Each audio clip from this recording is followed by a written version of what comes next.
കാണാൻ പാടില്ലാത്ത എന്തോ റൂമിനകത്ത് കണ്ടുകൊണ്ടിരിക്കുമ്പോ പെട്ടെന്ന് വാപ്പ വന്നു, ഉമ്മ വന്നു, ആരെങ്കിലും ഒരാൾ വന്നു, പെട്ടെന്ന് മാറ്റും. പെട്ടെന്ന് കണ്ടുകൊണ്ടിരിക്കുന്നത് മാറ്റും.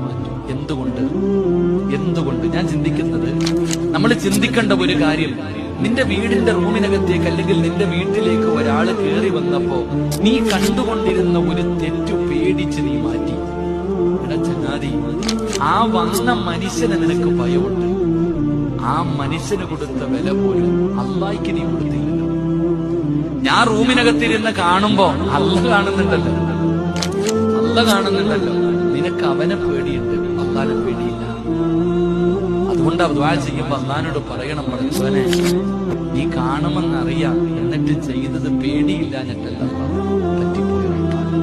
എന്റെ കയ്യിൽ വന്ന പിഴവാകാം, എനിക്ക് പുറത്തുതാ എന്ന് ആത്മാർത്ഥമായി അള്ളാഹുവിനോട് തൗബ ചെയ്ത് മടങ്ങണം. അള്ളാഹു നമുക്ക് ഭാഗ്യം തരുമാറാകട്ടെ.